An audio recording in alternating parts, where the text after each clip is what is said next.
आता पुढच्या खूप साऱ्या टेस्ट आहेत, जसं की ॲग्रिगेट क्रशिंग व्हॅल्यू टेस्ट आहे, नंतर ॲग्रिगेट इम्पॅक्ट व्हॅल्यू टेस्ट आहे, नंतर आपल्याकडे ॲब्रेशन टेस्ट आहे, नंतर आपल्याकडे जे काय स्ट्रिपिंग व्हॅल्यू टेस्ट आहे, नंतर पॉलिश व्हॅल्यू टेस्ट आहे, नंतर साऊंडनेसची टेस्ट आहे. ठीक आहे, तो नंतर 7-8 टेस्ट अजून बाकी आहेत ॲग्रिगेटच्या, त्यांना आपल्याला कंप्लीट करायचं आहे. तो एक एक करून बघूया.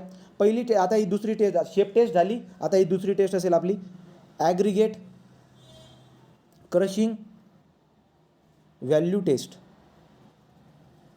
आता ॲग्रिगेट क्रशिंग व्हॅल्यू टेस्टमध्ये आपण काय करतो बरं का, ॲग्रिगेट क्रशिंग व्हॅल्यू टेस्टमध्ये जे काय आहे आपल्याला एक कंटेनर दिलेलं असतं. ठीक आहे, सगळ्यात महत्त्वाची बात, ॲग्रिगेट क्रशिंग व्हॅल्यू टेस्ट आपण का करतो, आपल्याला ॲग्रिगेटची क्रशिंग स्ट्रेंथ बघायची आहे. क्रशिंग स्ट्रेंथ म्हणजेच काय, स्ट्रेंथ. आणि स्ट्रेंथ म्हणजे काय तुम्हाला माहिती आहे, तर रप्चर किंवा ग्रॅज्युअल लोडिंगला सस्टेन किंवा रेजिस्टन्स द्यायचं जे काही असेल, ती जी काही स्ट्रेंथ असते तिला मी क्रशिंग स्ट्रेंथ म्हणणार, किंवा त्याला मी जनरली स्ट्रेंथच म्हणत असतो, हे माहिती आहे आपल्याला, राईट. तर मग आता ॲग्रिगेट क्रशिंग व्हॅल्यू टेस्टमध्ये आपण काय करणार आहोत, त्या ॲग्रिगेटवरती ग्रॅज्युअल लोड अप्लाय करणार आहोत. ग्रॅज्युअल लोड अप्लाय करून आपण त्याचा चुरा करणार आहोत, आणि चुरा किती होत आहे त्याच्यावरून आपण ठरवणार की त्याची क्रशिंग स्ट्रेंथ किती आहे. ओके, सो देअरफॉर क्रशिंग स्ट्रेंथवरून आपल्याला त्याची स्ट्रेंथ कळते किंवा क्रशिंग स्ट्रेंथ कळते असं म्हटलं तरी चालेल. ठीक आहे, सो देअरफॉर ते प्रॅक्टिकल करण्यासाठी आपल्याकडे काय काय ॲपरेटस आहे. आपल्याकडे एक सिलेंड्रिकल कंटेनर असते. सिलेंड्रिकल कंटेनर खूप जास्त मोठं झालं. ठीक, तो सिलेंड्रिकल कंटेनर असणार, अशा पद्धतीचा सिलेंड्रिकल कंटेनर असेल काही. तर या सिलेंड्रिकल कंटेनर जर तुम्ही डायमीटर बघितला तर तुम्हाला डायमीटर पण दिसायला भेटेल समथिंग 152 mm. तो 152 mm त्याचा डायमीटर दिसायला भेटत असतो. आणि जी हाईट आहे या कंटेनरची, ती हाईट आहे लगभग 180 mm. ते 180 mm आणि 152 mm डायमीटर असं जे काही आहे आपण एक कंटेनर घेतलेलं असणार, जे ॲग्रिगेट क्रशिंग व्हॅल्यू टेस्टसाठी आपल्याला लागणार आहे. तो 152 mm डायमीटर, 180 mm काय त्याची उंची. पुढे काय करतो बरं का आपण, तर याच्यामध्ये आपण आता ॲग्रिगेट टाकणार. कोणते ॲग्रिगेट टाकायचे, ते ॲग्रिगेट आपण टाकणार. कोणते ॲग्रिगेट, 12.5 mm मधून पास होणारे आणि 10 mm वरती रिटेन होणारे. बघा कोणते ॲग्रिगेट उचलून आणतोय मी, 12.5 mm मधून पास होणारे आणि 10 mm वरती रिटेन होणारे जे ॲग्रिगेट असतील त्या ॲग्रिगेटला आणायचं आणि त्या ॲग्रिगेटला याच्यात भरायचं. ठीक आहे, याच्यात भरायचं. भरताना पण काळजीपूर्वक भरायचं. कसं बरं का, तर यांना 3 लेअरमध्ये भरावं लागणार. तर 12.5 mm मधून पास होणारे, 10 mm वरती रिटेन होणारे, ती खडीला मी आणलं, या कंटेनरमध्ये टाकलं, ज्याचा डायमीटर 152 mm आहे, 180 mm ची उंची आहे. याच्यामध्ये टाकल्यानंतर पहिल्या लेअरमध्ये आपण त्यांना टाकलं, तो 3 लेअरमध्ये टाकायचं आहे, त्याच्या उंचीनुसार आपण हे करणार. पहिल्या लेअरमध्ये टाकल्यानंतर त्याला मी 25 टाईम टॅम्पर करणार. तो 25 टाईम्स आपण काय करणार, टॅम्पर करणार. तो 25 टाईम काय केलं, टॅम्पर केलं.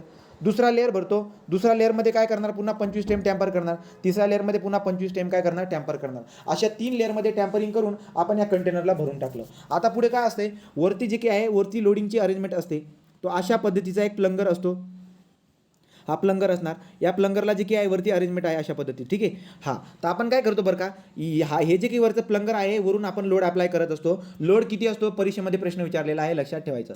तर ॲग्रिगेट क्रशिंग व्हॅल्यू टेस्टमध्ये आपण जो लोड अप्लाय करायचा असतो, आपल्याला ग्रॅज्युअली लोड अप्लाय करायचा असतो. लक्षात घ्या, जेव्हा आपण ग्रॅज्युअली शब्द येत असतो ना, तर तुम्हाला रेट दिलेला असतो. रेट म्हणजे काय बरं का, 1 मिनिटामध्ये एवढा लोड दिला जातोय, 1 मिनिटामध्ये एवढा लोड दिला जातोय. तर तुमच्या लक्षामध्ये यायला पाहिजे की 1 मिनिटामध्ये एवढा लोड दिला जातोय, पुढच्या 1 मिनिटामध्ये एवढा लोड दिला जातोय. ही लोडिंग कोणत्या प्रकारची असते, ही लोडिंग जी असते ही आपली ग्रॅज्युअल लोडिंग असते. कोणती ग्रॅज्युअल लोडिंग, तुम्हाला स्ट्रेन एनर्जीमध्ये मी सांगितलं होतं, ग्रॅज्युअल लोडिंग आणि सडनली अप्लाय लोडिंग. तो सडनली अप्लाय लोडिंगमध्ये काय, T=0 असताना, टाइम T=0 असताना तुम्हाला डिफॉर्मेशन पण आणि फोर्स पण दिसायला भेटून जात असतो. पण ग्रॅज्युअलीमध्ये काय असतो, T=0 असताना P=0 असतो आणि डिस्प्लेसमेंट पण 0 असतो, राईट का. तो सुरुवातीला काही घटना घडणार नाही, परंतु जसा टाइम पास होईल, जसा टाइम पुढे जात जाईल, त्याच्यानुसार काय होत असते, लोडिंग जी आहे, लोडिंग आपली तो रेट असतो, एक फिक्स रेट असतो. तर ग्रॅज्युअल लोडिंगमध्ये एक रेट असतो, मग त्या रेटने आपण इथं पण प्रॅक्टिकल करणार आहोत. तर मी काय केलंय, या कंटेनरमध्ये खडी भरून झाल्यानंतर आपण वरून लोड अप्लाय करणार. किती लोड द्यायचा मला लोड द्यायचा असतो 40 टनचा. किती, 40 टन. तो 40 टनचा लोड मला अप्लाय करायचा आहे. आता 40 टनचा लोड मी डायरेक्टली एकदाच अप्लाय करून टाकेल का सडनली, तर नाही. मला 40 टनचा लोड तर द्यायचा आहे, पण मी हळूवार लोड देईल. मग कसा देईल बरं का, तो मी देतो 4 टन पर मिनिट. तर 1 मिनिटामध्ये 4 टन एवढा लोड येईल त्या ॲग्रिगेटवरती, असा देतो मी. तर पहिल्या मिनिटामध्ये 4 टन येऊन जाईल, दुसऱ्या मिनिटामध्ये त्याच्यावरती 8 टन येऊन जाईल, तिसऱ्या मिनिटामध्ये 12. अशा पद्धतीने 10 मिनिटापर्यंत प्रॅक्टिकल चालेल. आणि ॲग्रिगेटवरती किती वजन जाईल, तो 40 टन. तर ॲग्रिगेटवरती आपल्याला टोटल 40 टन एवढं वजन टाकायचं आहे, पण डायरेक्टली पूर्णतः टाकायचं नाही, हळूवार. 1 मिनिटामध्ये 4 टन, पुढच्या मिनिटामध्ये 4 टन, असं ग्रॅज्युअली लोडिंग देऊन आपण काय करतोय, कारण की क्रशिंगची स्ट्रेंथ करतोय. तो क्रशिंग टेस्ट करत आहोत. तर क्रशिंग टेस्ट नथिंग बट तुम्हाला स्ट्रेंथ कॅल्क्युलेट करायचा आहे. आणि स्ट्रेंथ कोणाला म्हणतो आपण? Resistance against gradual loading is nothing but our strength. त्याला स्ट्रेंथ म्हणा. ॲग्रिगेटच्या केसमध्ये ती क्रशिंग स्ट्रेंथ होऊन जात असते. मग आता काय करणार बरं का, तर 12.5 mm मधून पास होणारी 10 mm वरती रिटेन होणारी खडींनावरती जेव्हा आपण हा प्रॅक्टिकल करतो तर काय दिसायला भेटेल बरं का, सुरुवातीला आपण जेवढी काही खडी होती त्या खडीचं आपण वजन केलेलं असणार, राईट. तो वजन केलेलं असणार. आता वजन कसं करणार बरं का, तो तुम्ही कॉम्पॅक्ट करून पूर्ण फुल भरून टाकलेला आहे. याचं वजन तुम्हाला करता येईल. खाली भांड्याचं वजन असेल, तो खाली भांड्यांचं वजन असेल, टोटल वजन मी करून टाकणार. याच्यामधून खाली भांड्याचं वजन मायनस करून टाका, तुम्हाला ॲग्रिगेटचं वजन भेटून जाईल. सो ॲग्रिगेटचं वजन काढून टाकलं मी. तर कॉम्पॅक्ट केलेलं जे काही ॲग्रिगेट होतं त्याचं वजन आपण काढून टाकलं. ठीक आहे. आता पुढे काय, त्याचं वजन आपण समजा W1 काढून टाकलं. पुढे काय करतो आता, तर नंतर लोड दिल्यानंतर त्याचा चुरा होणार आहे. आणि चुरा झाल्यानंतर आता काय करायचं, या सॅम्पलला बाहेर काढायचं आणि 2.36 mm सीवमधून पास करायचं. तर 2.36 mm सीवमधून पास होणारी खाली जो काही भुगा असेल त्या भुग्याचं वजन करून टाकायचं, W2 येऊन जाईल. So therefore ACV aggregate crushing value, ACV nothing but aggregate crushing value काय असणार बरं का, चुरा झालेलाचं वजन that is W2 divide by initial वजन काय होतं W1, right. So W2 divide by W1 into 100 करून टाका.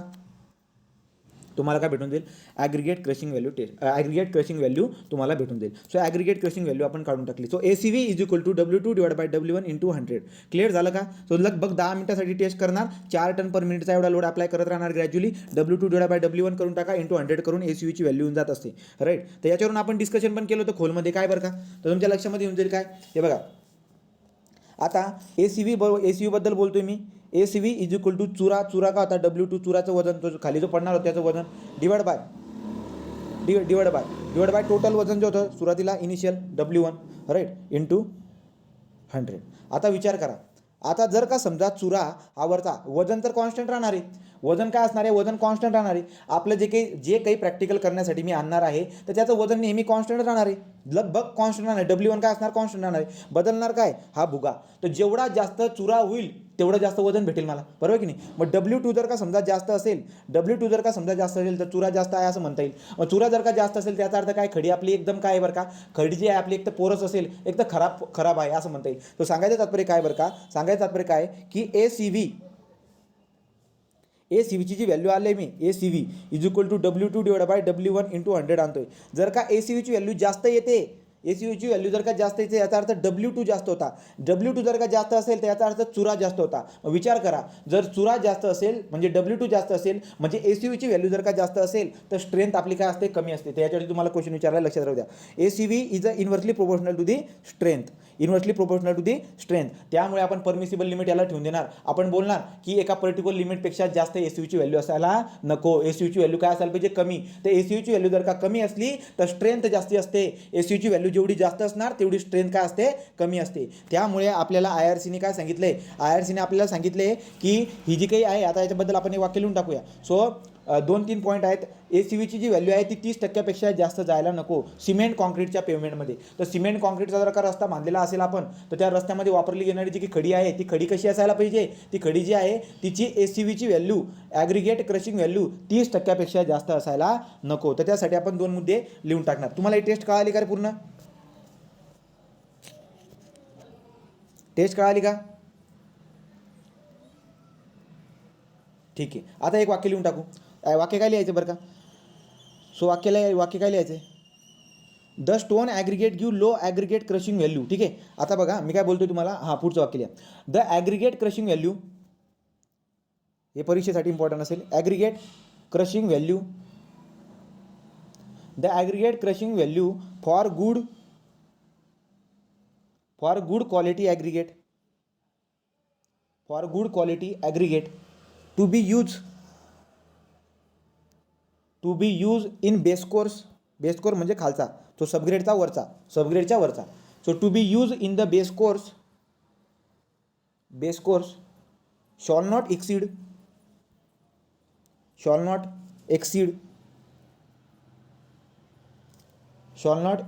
45%. काय बोललो, लक्षात घ्या काय बोललो. The aggregate crushing value for good quality aggregate to be use in a base core shall not exceed 45%. आता विचार करा, खाली असतो आपला काय खाली असतो सॉईल सबग्रेड, त्याच्यावरती बेस कोर्स असणार, वरती सरफेस कोर्स असणार. आता हा खाली तर याची जी काही याची जर का ACVची व्हॅल्यू जास्त पण असली ना काही प्रॉब्लेम नाही. आता या केसमध्ये आपण 45 बोललेलो आहे या केस, कारण की तो खालच्या लेअरमध्ये ना, तर खालच्या लेअरमध्ये असणारी जी ॲग्रीड ना त्याची ACVची व्हॅल्यू जास्त असली तर काही प्रॉब्लेम नाही, परंतु तरी पण आपण याला परमिसिबल लिमिट ठेवली किती, 45% असणं ठीक आहे बा, पण त्याच्यापेक्षा जास्त असायला नको. तर बेस कोर्सच्या मध्ये जी काही ॲग्रिगेट आपण वापरलेली आहे त्याची ACVची व्हॅल्यू 45%पेक्षा जास्त जायला नको. जर असं असेल तर ते ॲग्रिगेट आपले चांगलं ॲग्रिगेट आहे असं म्हणता येईल. ठीक आहे, ते ॲग्रिगेट काय आहे, चांगलं ॲग्रिगेट आहे. दुसरं वाक्य, आता हे बेस कोर्स होतं, तर बेस कोर्समध्ये 45%पेक्षा जास्त जायला नको, मग सरफेस कोर्समध्ये किती. So in case of surface course म्हणजे टॉपचा course, wearing course. In case of surface course ACV shall be less than 30%. तो 30%ची व्हॅल्यू एकदम पक्की लक्षात ठेवा, लेस दॅन 30%. सांगायचं तात्पर्य काय, 30%पेक्षा जास्त जायला नको. म्हणजे सरफेसवरची जी खडी आहे त्याची ACVची व्हॅल्यू जास्त असायला पाहिजे का, नाही. सरफेसवरची जर का ॲग्रिगेटची ACVची व्हॅल्यू जास्त असली म्हणजे ती खराब खडी वापरली जाते. तो सरफेसवरची जी काही सरफेस कोर्समध्ये असणारी वापरली जाणारी जी खडी आहे तिची ACVची व्हॅल्यू कमी असायला पाहिजे, 30%पेक्षा जास्त असायला नको. हां, वाटल्यास तर बेस कोर्समध्ये असणारी जी काही ॲग्रिगेट आहे तिची ACVची व्हॅल्यू जास्त असली तर चालेल, पण तरी पण त्याला लिमिट दिले 45%पेक्षा जास्त जायला नको. अजून एक वाक्य लिहून टाकू. अजून वाक्य काय, सिमेंट कॉन्क्रीटच्या केसमध्ये. So in case of cement concrete pavement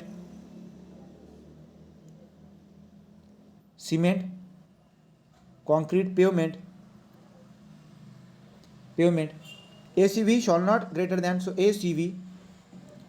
ACV shawl not greater than 30%. Okay, तर 30% तर पक्का डोक्यातच घेऊन घ्या. सरफेस कोर्स झाला किंवा सिमेंट कॉन्क्रीटचा रोड झाला त्याच्यामध्ये ACVची व्हॅल्यू 30%पेक्षा जास्त जायला नको, बेस कोर्समध्ये 45%पेक्षा जास्त जायला नको. क्लिअर झालं. Now next test, aggregate impact test. तर लक्षात घ्या, तो ॲग्रिगेट क्रशिंग व्हॅल्यू टेस्ट करून आपण काय फाइंड आउट करून टाकली, ॲग्रिगेटची क्रशिंग स्ट्रेंथ फाइंड आउट करून टाकली. जर का समजा यार मी तुम्हाला क्रायटेरिया बोललो याच्यापेक्षा जर का अलीकडे असेल तर त्याची क्रशिंग स्ट्रेंथ काय आहे, चांगली आहे असे म्हणता येईल. नाऊ सेकंड किती टेस्ट आहे आता, तिसरी टेस्ट. सो पहिली शेप टेस्ट होती, नंतर ॲग्रिगेट क्रशिंग व्हॅल्यू टेस्ट, आता आपण बघणार आहोत aggregate impact test. So aggregate impact test. आता बघूया ॲग्रिगेट इम्पॅक्ट टेस्ट काय. ॲग्रिगेट इम्पॅक्ट टेस्ट जी आहे आपण कायसाठी करणार बरं का, इम्पॅक्ट बोलतोय, टफनेस, ॲग्रिगेटची टफनेस प्रॉपर्टी कॅल्क्युलेट करण्यासाठी आपण ॲग्रिगेट इम्पॅक्ट टेस्ट करत असतो. आता याच्यामध्ये तो काय विचारेल, तुम्हाला विचारेल तो ती जे खाली असते वाटी, त्या वाटीचं तुम्हाला डायमेन्शन विचारेल, हाईट ऑफ फॉल विचारणार आहे. आता काय असते टेस्टमध्ये तेव्हा जाऊन तुम्हाला कळून जाईल, तो विचारेल काय ते पण पॉईंट क्लिअर होतील. So aggregate impact value test आपण का करत असतो, तर ॲग्रिगेटची जी काही आहे आपल्याला टफनेस प्रॉपर्टी चेक करण्यासाठी, किंवा आपण म्हणता येईल रप्चरची केस झाली, रप्चर म्हणजे स्ट्रेंथ, रप्चरला रेजिस्टन्स प्रोव्हाइड करणं म्हणजे स्ट्रेंथ होय. आता फ्रॅक्चरला रेजिस्टन्स म्हणजे काय, इम्पॅक्टला सहन करणं, तर इम्पॅक्टला सहन करणं म्हणजे काय होय, तर टफनेसची प्रॉपर्टी झाली. सो देअरफॉर मी आता काय बोलतोय बरं का इथं, ॲग्रिगेट इम्पॅक्ट टेस्ट जी काय आहे आपण कायसाठी करत असतो, इम्पॅक्टला ती ॲग्रिगेट किती सहन करते आहे याचं कॅल्क्युलेशन करण्यासाठी आपण ते करत असतो. राईट, तर मग आता आपण काय करणार, याची टेस्ट आपण बघून घेऊया. सो राईट, काय असते टेस्ट. तर टेस्ट जर आपण बघायला गेलो तर काय लक्षामध्ये येत असतं, सेम स्टोरी आहे. मी काय करतोय, अशा पद्धतीने सेटअप असतं. आता त्याच्यासाठी डायग्राम पण असेल, तुम्ही बघितलं पण असेल आणि सगळ्यांनी केलं पण असेल. ठीक आहे, त्याची डायग्राम जी काय आहे तुम्हाला अशी काहीतरी दिसायला भेटेल. खाली वाटी असते, समथिंग असं काहीतरी सेटअप असतं ते, असं वरून जे काय आहे ते असेल काहीतरी अरेंजमेंट, वरून आपण त्याला खाली सोडत असतो. हाईट ऑफ फॉल जो असतो तो हाईट ऑफ फॉल इथून तिथपर्यंत असतो, तो किती, 380 mm. राईट, काय करतो मी, याला वरती उचलतो आपण, हुक असतं त्याच्यामध्ये अडकून देतो, हुक काढला का खाली पडतं ते. तो आपल्याला काय करायचं, इम्पॅक्ट द्यायचा आहे. आपली खडी इम्पॅक्टला किती सहन करते त्याला चेक करायचं आहे मला. राईट, तो देअरफॉर खाली एक छोटी वाटी आहे. या छोटी वाटीचं डायमेन्शन तुम्हाला विचारून घेतील, किती असतं डायमेन्शन, तो याचं डायमीटर आहे 102 mm.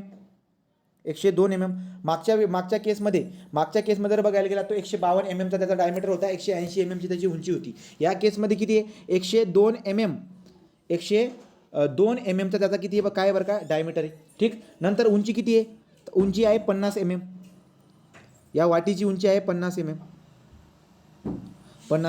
नंतर काय दिसायला भेटेल बरं का, तर नंतर जे काही आहे हाईट, आता वरती जे ना वरती वजन असते, किती वजन बरं का, हा जो काही आहे ना हा एक हॅमर टाईप आहे, याचं वजन जर बघायला गेलो ना तर लगभग असतं 14 किलोग्रॅम. तो परीक्षेमध्ये विचारतील तुम्हाला, राईट.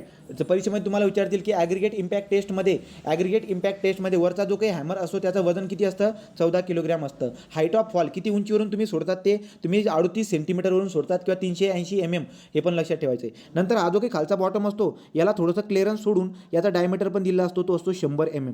आता विचार करा, याचा डायमीटर आहे 102 mm, हा बरोबर या वाटीमध्ये पडणार आहे, एकदम हे असते त्यांना एकदम अलाइनमेंट एकदम व्यवस्थित करून ठेवलेली असते, बरोबर त्या वाटीमध्ये पडतो तो, राईट. जर इकडे तिकडे सरकला तर तो वाटीच्या कोपऱ्यावरती बसेल आणि वाटी उलटी होऊन आपल्या चेहऱ्यावरती काय पडेल, तिथे सगळे ॲग्रिगेट पडून जातील. ॲक्च्युली त्यामुळे आपण इथं काय केलं असतं, या वाटीला इथं फिक्स केलेलं असतं खाली बॉटममध्ये. तर तसं व्हायला नको की एका कोपऱ्यावरती जर का समजा बसलं ना ॲग्रिगेट डायरेक्ट उलट्या सुट्ट्या झाल्या आणि डोक्यावरती आपल्या, बरोबर की नाही, डोक्यावरती म्हणजे ते उदळतील, ते डोळ्यावरती पण येऊ शकतात. त्यामुळे खाली आपण काय करतात, याला टॅग करतो.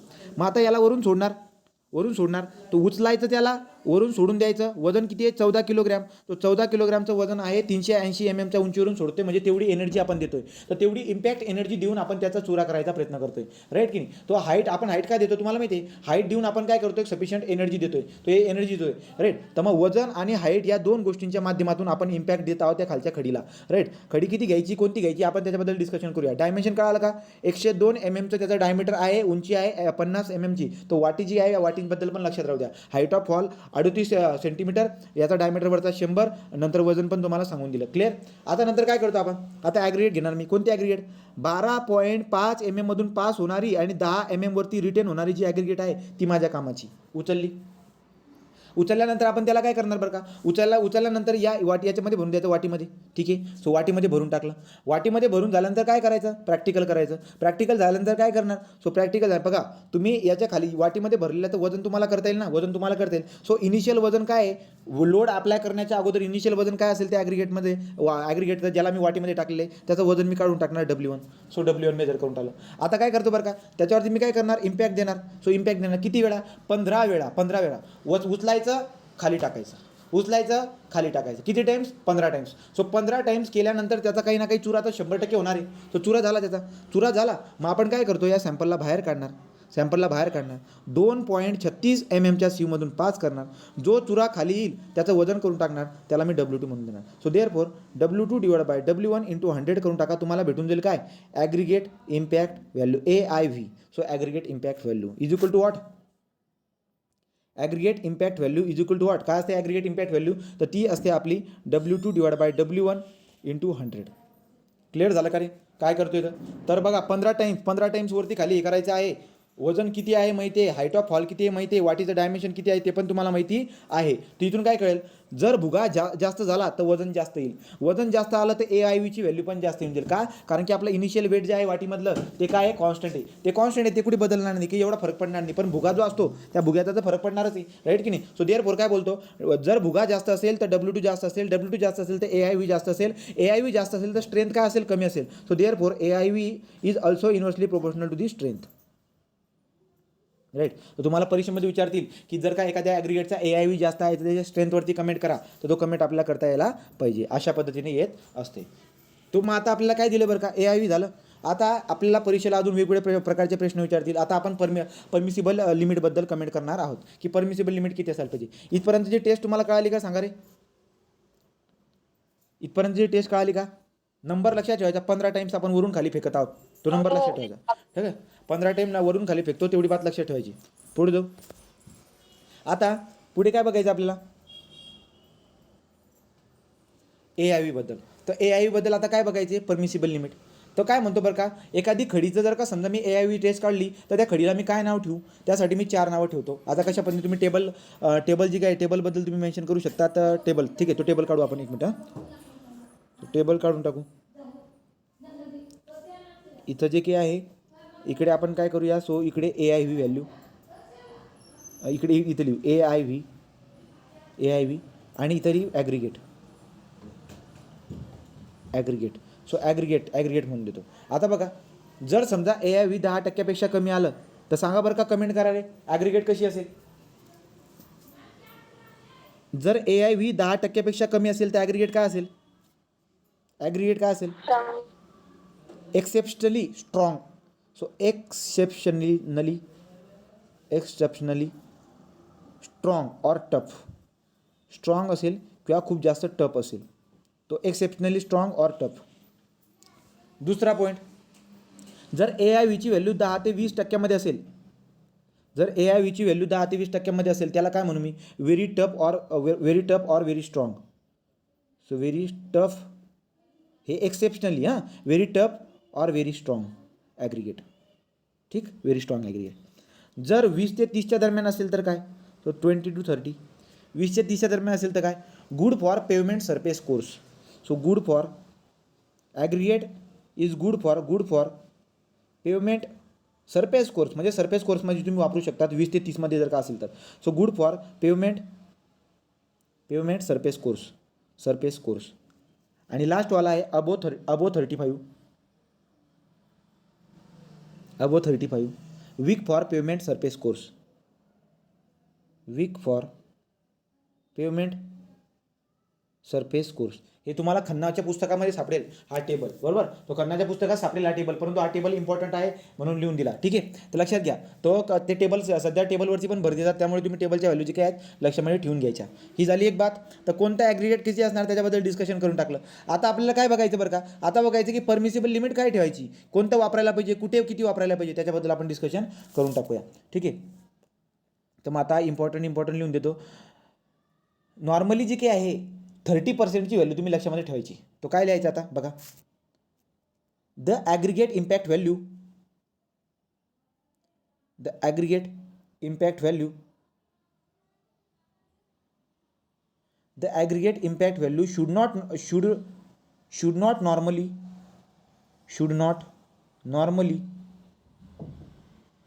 should not normally exceed 30% for aggregate, 30% for aggregate to be used in varying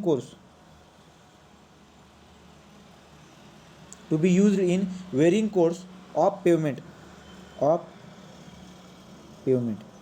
काय बोललो बघा, काय बोललो, The aggregate impact value should not normally exceed 30% for aggregate to be used in a varying course. Varying course म्हणजे surface course. Surface कोर्समध्ये जी काही aggregate आपण वापरत आहोत तिची AIVची व्हॅल्यू 30%पेक्षा जास्त असायला नको. AIVची व्हॅल्यू पण आणि ACVची व्हॅल्यू पण 30%पेक्षा जास्त असायला नको. ते तुमच्या लक्षामध्ये राहू द्या, एकदम परफेक्ट लक्षामध्ये राहू द्या. ठीक आहे, पुढचं काय लिहितोय, the maximum permissible value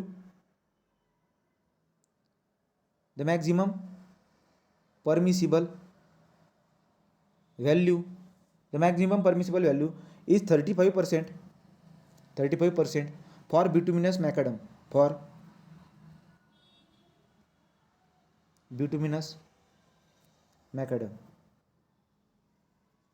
right. तर आता बिटुमिनस मॅकडमबद्दल मेन्शन केले की जास्तीत जास्त जर आपण बोलतो ना, नको आता जर समजा ॲग्रिगेट लोकली अवेलेबल नसेल, आपल्याकडे ना इलाज असेल तर जास्तीत जास्त बाबा 35%ची बात ठीक आहे डांबरी रस्त्यामध्ये. ठीक आहे, तो काय मेन्शन केलं लक्षात राहू द्या. So the maximum permissible value 35% for bituminous macadam. Right. नंतर पुढे काय, आणि बेस कोर्ससाठी पण लिहून टाका. आपण मागे किती बघितलं, ACVची व्हॅल्यू बेस कोर्ससाठी 45%पेक्षा जास्त जायला नको. तो सेम इथं 40% for water bound macadam, 40% for water bound macadam base course. Right. तुम्हाला परीक्षेमध्ये विचारतील त्याच्यामध्ये खूप जास्त व्हॅरिएशन असेल. 45 पक्का लक्षात ठेवायचं बघा, एकच व्हॅल्यू 30%पेक्षा जास्त असायला नको सरफेस कोर्ससाठी, ते ACV असो का AIV असो. दुसरी बात काय, बेस कोर्सच्या केसमध्ये 45%पेक्षा जास्त जायला नको AIVची आणि ACVची value for the base course. Complete झाली बात. तुम्ही म्हणाले 40 वगैरे व्हॅल्यू तुम्हाला व्हॅरिएशन देतीलच, ते जास्त व्हॅरिएशन असेल, कुठेतरी 30 म्हणतील, कुठेतरी जास्त म्हणतील, बरोबर की नाही. तर त्यामुळे 45 आणि 30 व्हॅल्यू पक्की डोक्यामध्ये करून द्यायची. ठीक आहे. So maximum permissible value 35 for the bituminous macadam, 40% for water bound macadam base course. Right. झालं काय इथपर्यंत. आता हे आपले झालेत व्हॅल्यू. तो 30 आणि 45 हे दोन व्हॅल्यू पक्क्या लक्षामध्ये ठेवायचा. क्वेश्चन बनवणार तिथूनच बनवणार. हे झाले 2 टेस्ट. आता आपण पुढच्या टेस्टकडे जाऊया. सो नेक्स्ट टेस्ट पुढची आहे पुढची घेऊ. पुढची आहे ॲब्रेशन टेस्ट. आता ॲब्रेशन टेस्टबद्दल बघूया. ॲब्रेशन टेस्ट, तुम्ही जेवढं जास्त वाचणार, काय बोलताय का, तुम्ही जेवढं जास्त वाचणार 15, 20, 30 टाईम जेवढं जास्त वाचणार तेवढं तुमच्या जास्त लक्षात राहणार मॅक्झिमम. आणि बात तेवढी लक्षात राहायची नसते. तुम्ही जेवढं जास्त वाचणार डबल आणि काहीतरी वेगळं तुम्हाला अजून जास्त तुमची बुद्धी वाढत जाते आणि तुम्हाला जास्तच काहीतरी चांगलं कळतं अजून त्याच्यामध्ये. तर चांगलं कळतं आणि काहीतरी नवीनच शोध लागून जात असतो, असं बी घडतं. ठीक आहे, तर मॅक्झिमम ट्राय करा, मॅक्झिमम नवीन पुन्हा वाचा. ॲब्रेशन टेस्ट जी आहे त्यासाठी आपण काय बोललो होतो, ॲब्रेशन टेस्ट करण्यासाठी आपल्याकडे 3 टेस्ट आहेत. तुम्हाला परीक्षेमध्ये विचारतील खालीलपैकी कोणती टेस्ट ॲब्रेशन टेस्ट ॲग्रिगेटवरती ॲब्रेशन टेस्ट करण्यासाठी करतो, तो कोणती टेस्ट आहे, नावं लक्षात घ्यायची. सो ॲब्रेशन टेस्ट करण्यासाठी त्यांची नावं सांगून देतो. मग बघूया आपण ॲब्रेशन म्हणजे काय. ठीक आहे, तो ॲब्रेशनवरून आपल्याला काय कळतं. कोणकोणत्या टेस्ट असतात. Los Angeles abrasion test, Los Angeles abrasion test, abrasion test. दुसरी टेस्ट नाव Deval abrasion test, abrasion test. आणि तिसरी काय आहे, डॉरी ॲब्रेशन टेस्ट.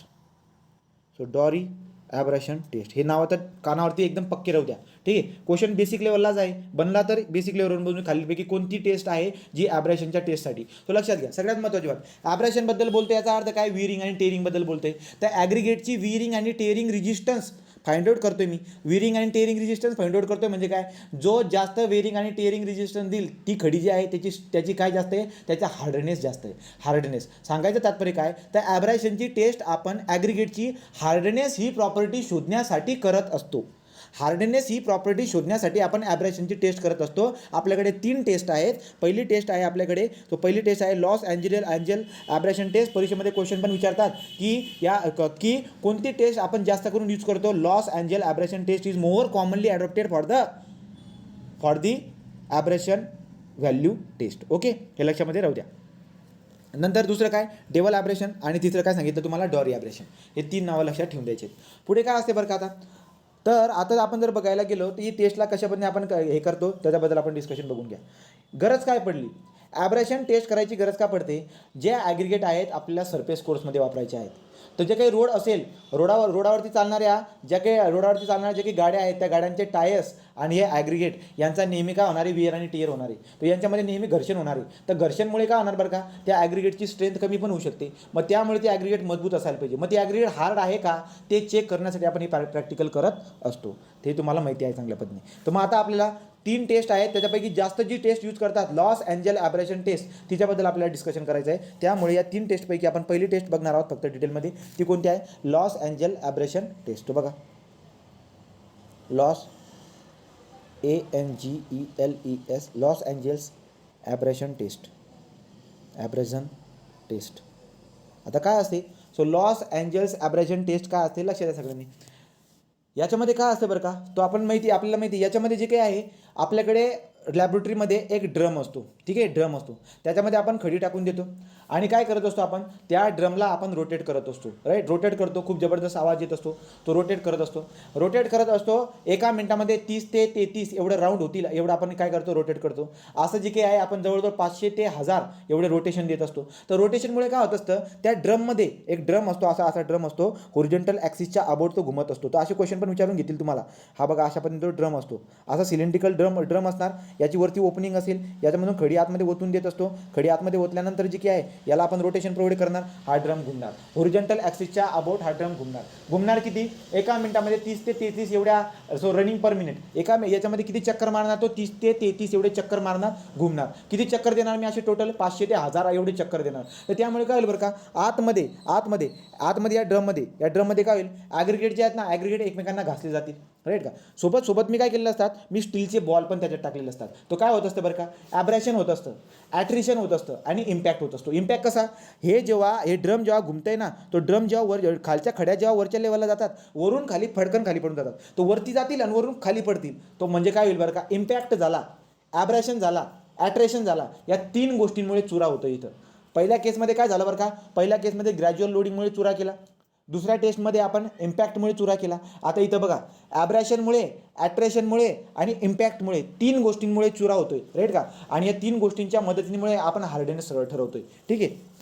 तर मग मी जनरल आयडिया देतोय बरं का, जनरल आयडिया देतोय. मग आता काय असते, आपल्याला दिसायला भेटत असतं की आतमध्ये मला स्टीलचे बॉल पण टाकायचे आहेत. तर स्टीलचे बॉल जे की आहेत, स्टीलचे बॉल किती टाकायचे आहेत, नंबर ऑफ गोळे जे असतात ते किती टाकायचे आहेत, राईट. नंबर ऑफ गोळे किती टाकायचे आहेत, RPM किती द्यायचा, खडी किती घ्यायची, हे डिपेंड करून जात असते ॲग्रिगेट कोणत्या ग्रेडचा आहे. सो ॲग्रिगेट कोणत्या ग्रेडचा आहे त्याच्यानुसार आपण घेत असतो. तर ग्रॅड्युएशन तुम्हाला क्वेश्चन विचारतील, त्याच्याबद्दलची इन्फॉर्मेशन आपण काढलेली आहे, ती आपण बघणार आहोत. मग आता सगळं झाल्यानंतर आपण काय करणार बरं का, सगळी टेस्ट झाल्यानंतर तो झालेला चुरा जो काय आहे तो सगळा बाहेर काढायचा अख्खं. तो इनिशियल वजन तुम्ही मेजर करून घेतलं असेल, आतमध्ये टाकण्याच्या अगोदर तुम्ही त्याचं वजन करून घेतलंय, W1 आलं. आता चुरा झाल्यानंतर तुम्ही काय करायचं, 1.76 mm, सो 1.76 mm, हे जी की 1.7 म्हणू आपण, 1.76 mm ची जी सीव असते किंवा 1.7 mm ची जी सीव असते त्याच्यामधून आपण पास करणार. खाली आलेली जे काही ॲग्रिगेट असेल आपली, तो भुगा, त्या भुग्याचं वजन करून टाका, तो W2 येऊन जाईल. So W2 divide by W1 × 100 करून टाका, तुम्हाला भेटून जाईल ॲब्रॅशन व्हॅल्यू. तुम्हाला काय भेटून जाईल, ॲब्रॅशन व्हॅल्यू. त्या ॲब्रॅशन व्हॅल्यू अशापणे आपण कॅल्क्युलेट करून घेत असतो. पण याला मला डिटेलमध्ये समजून सांगायचं आहे, ही एक जनरल आयडिया तुम्हाला मी देऊन दिली. तर आपण आता काय करणार, आपण डिटेलमध्ये याला व्यवस्थित समजून घेण्याचा प्रयत्न करूया. काय समजून घ्यायचं आपल्याला, आता काय समजून घ्यायचे, सगळ्यात अगोदर तो जो सिलेंडर असतो त्याचे डायमेन्शन समजून घ्यायचे. दुसरी बात, त्याच्यामध्ये टाकणारे जे स्टीलचे बॉल्स असतात त्यांचे वजन किती असतात आणि किती नंबर ऑफ बॉल टाकायला पाहिजे, ग्रेडिएशन किती असतात ॲग्रिगेटचे, त्या ग्रेडिएशनबद्दल बघायचे आहेत. कोणतं ग्रेडिएशन घेतल्यानंतर किती आपल्याला काय टाकायला पाहिजे त्याच्याबद्दल आपल्याला बघायचं आहे. तर सगळ्या गोष्टींचा डाटा आपण आता डिस्कस करूया. चला, मग आता पहिली बात तुम्हाला दिसायला भेटते काय बरं का, लॉस एंजल ॲब्रेशन टेस्ट करून आपण काय फाइंड आउट करणार आहोत, ॲग्रिगेट जे काय आहेत त्या ॲग्रिगेटची वेअर आणि टेअर स्ट्रेंथ किती आहे, resistant to the wear and tear, ते आपण फाइंड आउट करणार आहोत. कारण की सरफेस कोर्समध्ये आपण त्यांना वापरत आहोत, तर ते मजबूत असायला पाहिजे, ते हार्ड असायला पाहिजे, ते घासले जायला नको. त्यासाठी आपण प्रॅक्टिकल करणार. आपल्याकडे हॉलो सिलेंडर असतो, हॉलो सिलेंडर आहे अशा पद्धतीचा एक हॉलो सिलेंडर असतो. 2D दाखवतो तुम्हाला, हॉलो सिलेंडर आहे, राईट. तर तुम्ही समोरून बघतायत टॉप प्लानवरून नाही बघत आहे, समोरून बघतायत. आणि तुम्हाला दिसायला भेटते काय बरं का, बोथ एंडला पॅक आहे. सो हॉलो सिलेंडर आहे, बोथ एंडला पॅक आहे. याचा जो काही टॉप सरफेस आहे इथं थोडीशी ओपनिंग असते खडी टाकण्यासाठी, तो झाकण असेल, ओपनिंग असेल, या ठिकाणी ओपनिंग, इथून मी खडी टाकणार, ओपनिंग असणार, ठीक. हां, तर अशा पद्धतीने तो जो काय आहे तो ड्रम आहे, याला इलेक्ट्रिकली आपण कनेक्ट केला आहे. सो इलेक्ट्रिकली या ड्रमला आपण कनेक्ट केला आहे, जेणेकरून काय होईल बरं का, तो रोटेट होईल. ओके, तर इलेक्ट्रिकली कनेक्ट केला आहे. तर आता याच्या डायमेन्शनबद्दल लक्षात घेऊ. हा जो ड्रम आहे, या ड्रमचा जो डायमीटर आहे तो आहे त्याचा जो लगभग अर्धा मीटर म्हटल्यावरती काय बरं का, 500 mm. एक मिनटं, हां, त्याची लेंथ आहे 500 mm. सो लेंथ किती आहे, 500 mm आहे. या ड्रमची लेंथ 500 mm आहे आणि डायमीटर जो आहे तो डायमीटर आहे त्याचा 700 mm. सो डायमीटर किती आहे, 700 mm. त्याच्या बारीक परीक्षा असतात त्यांच्यामधून असा डाटा विचारून घेत असतो, राईट. असा डाटा तुम्हाला विचारून घेईल. तर बघा, MPC जे काय MPC कन्सेप्टवरती भर देईल, तर तुम्हाला जेवढ्या खोलमध्ये जाऊन समजून घेता येईल, रेफरन्स वाचा का काही बी वाचा, पण जेवढ्या खोलमध्ये जाऊन तुम्हाला समजून घेता येईल ना तेवढं वाटल्यास तर तुम्ही फ्लक्च्युएटेड डाटा टाळला तरी चालेल, त्या बाकीच्या परीक्षेसाठी लागेल तुम्हाला, परंतु MPC मध्ये लागेल फक्त कन्सेप्ट. तो कन्सेप्ट बघा. मग आता बघा मी काय बोलतो इथं, तो 700 mm, 500 mm, लेंथ आहे 500 mm, डायमीटर आहे 700 mm, right. So inside diameter जो आहे तो 700 mm आहे, त्याची लेंथ असते 500 mm ची. ओके, आपण त्याला बरोबर असा माउंट करून ठेवला आहे. आता माउंट करण्यासाठी इथं काहीतरी वेल्डिंग वगैरे करून ठेवली असेल, तो माउंट करून ठेवला आहे. अबाउट होरिझॉन्टल ॲक्सिस तो घुमणार आहे. कसा घुमणार, तो असा घुमणार आहे, ठीक आहे. तो त्याचं रोटेशन पण दाखवून दिलं मी. पुढे काय असतं बरं का, ठीक आहे. ही झाली सिलेंडरची कहाणी. आता जी ओपनिंग असते, या ओपनिंगच्या आतमध्ये आपण काय करतो, या ओपनिंगच्या आतमध्ये आपण काय करणार आहे, ॲग्रिगेट टाकणार आहे आणि ॲग्रिगेटच्या सोबत आपण काय टाकणार आहे, स्टीलचे बॉल पण टाकत असतो, ठीक आहे. तो स्टीलचे ॲक्च्युअलचे ते ना, ते बॉल कशाचे असतात, ते स्टीलचे बॉल नसतात. त्याचं तुम्हाला मटेरियल जर विचारलं ते जनरली कास्ट आयरनचं असतं. तो कास्ट आयर्नचे स्पियर आपण जनरली यूज करत असतो. तर कास्ट आयर्नचे स्पियर आपण यूज करणार आहोत. त्यांचा डायमीटर जर बघितला त्या स्पियरचा, तर डाया ऑफ द स्पियर हे जवळजवळ किती असतं, 48 mm. तर 48 mm या डायमीटरचे जे काही आहेत कास्ट आयर्नचे स्पियर आहेत आपल्याकडं, राईट. ते स्पियर आपण ॲग्रिगेटच्या सोबत आपण त्यांच्यामध्ये ॲड करणार आहोत, ठीक आहे. हां, तर मग आता जो कास्ट आयर्नचा स्पियर होता त्याच्या डायमीटरबद्दल माहिती भेटून गेली. मग त्याच्या वजनाबद्दल पण माहिती घेऊन घेऊ. वजन किती असतं बरं का, तर डिपेंड करतं, तो छोटा मोठा असतो, त्यामुळे वजन काही सारखं राहणार नाही. एक जनरल रेंज दिली आपल्याला की जे काही कास्ट आयर्नचे स्पियर आहेत, जे काही ज्यांचं डायमीटर 48 mm पर्यंत दिसायला भेटतोय, राईट. यांचं वजन जे आहे, यांचं वजन जर बघायला गेलं तर 390 पासून 390 ते 445 ग्रॅम, तो 390 ते 445 ग्रॅम यांच्यामध्ये तुम्हाला व्हेरिएशन दिसायला भेटून, ठीक आहे. तो 390 ते 445 जे जनरल रेंज लक्षात जाऊ द्या, म्हणजे तुम्हाला ऑप्शन चूज करायला सोपं जाईल. 390 ते 445 ग्रॅम एवढ्या वजनाचे तुम्हाला ते गोळे दिसायला भेटतील, ठीक आहे. तो अशी नंबर ऑफ स्पियर आपण ॲग्रिगेट सोबत ॲड करणार आहोत. का ॲड करावं लागतं बरं का, आपल्याला काय करायचं आहे, आपल्याला अल्टिमेट गोष्ट करून टाकायची. आपल्याला जे ना आपल्याला होऊन त्यांना काय करायचं आहे, घासायचं आहे, होऊन घासायचं आहे. मग होऊन घासण्यासाठी आपण त्याच्यामध्ये स्पियर ॲड करणार. मग आता काय होतं बरं का, लक्षात घ्या.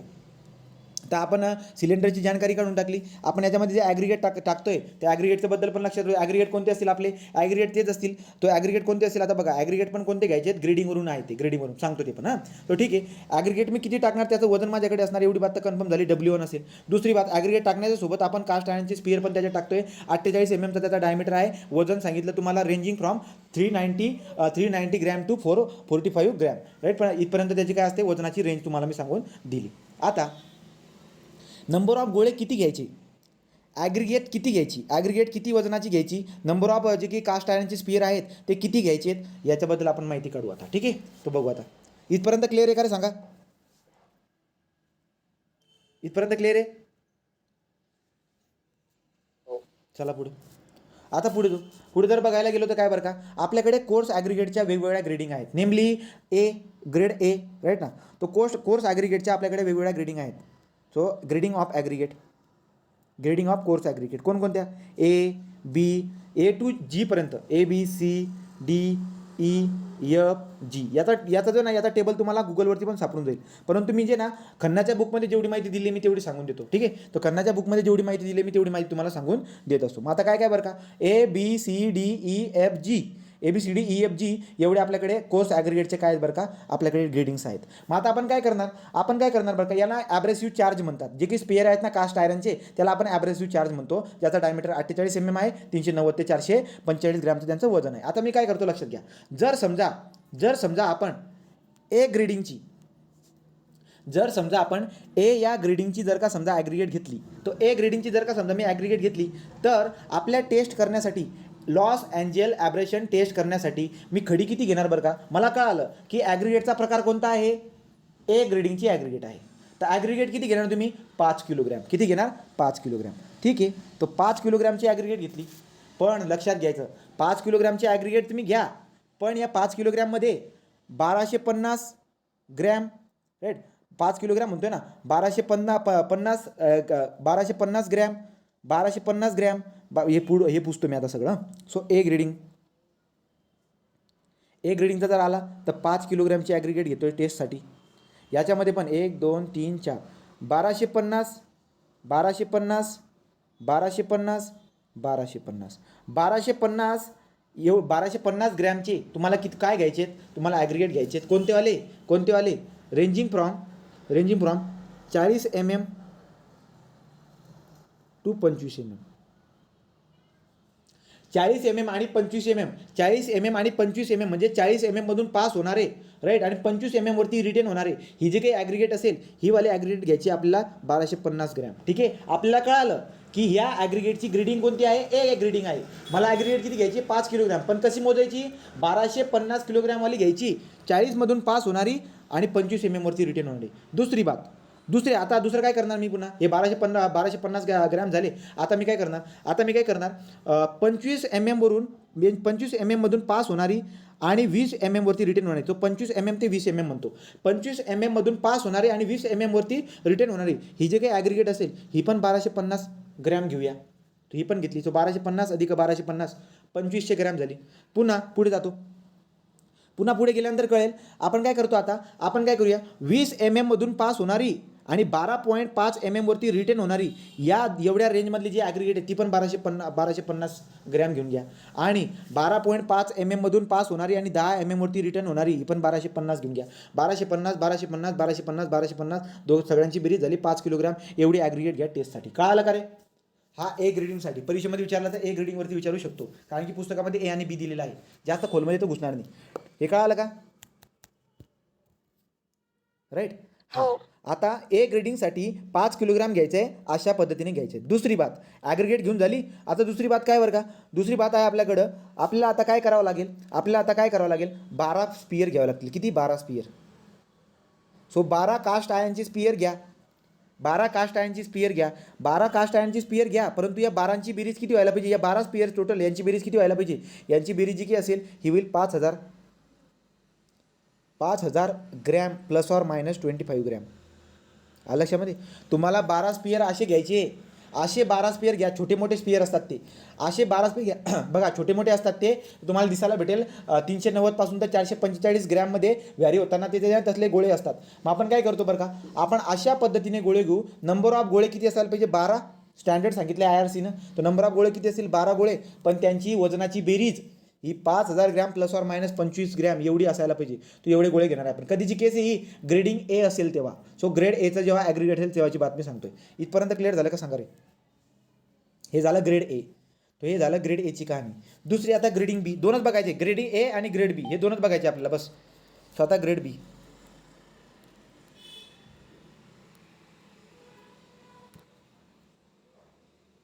ग्रेड बी.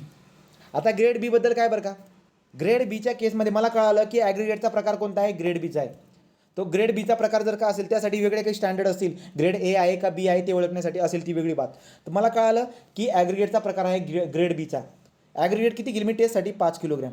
किती घेईल, 5 किलोग्रॅम. पण याच्यामध्ये काय करायचं, बरं का, याच्यामध्ये काय करायचं तुम्ही, 2500 ग्रॅमवाली जी ॲग्रिगेट असेल ती कोणती असायला पाहिजे, ती 20 mm मधून पास होणारी आणि 12.5 mm वरती रिटेन होणारी ही ॲग्रिगेट असेल आपली 2500 ग्रॅम. राईट. आणि 2500 ग्रॅम काय असेल बरं का, 2500 ग्रॅम जी काही असेल ती 2500 ग्रॅम काय असेल आपली, 12.5 mm मधून पास होणारी आणि 10 mm वरती रिटेन होणारी ही 2500 ग्रॅम आणि ही 25 ग्रॅम. 2500 5 किलोग्रॅम एवढी ॲग्रिगेट घेतली, टाकला ड्रममध्ये. ठीक आहे. आता गोळे किती घ्यायचे, सो 11 गोळे घ्यायचे. बी ग्रेडिंग जर असेल तर नंबर ऑफ स्पियर किती असायला पाहिजे, 11 गोळे. 11 गोळे असायला पाहिजे. पण 11 गोळे असे सिलेक्ट करा की त्यांचं वजन जे काही आहे त्यांचं वजन किती व्हायला पाहिजे, त्यांचं वजन जे काही आहे ते व्हायला पाहिजे. सो 11 गोळे घेतलेत, त्यांचं वजन 4,584 ग्रॅम.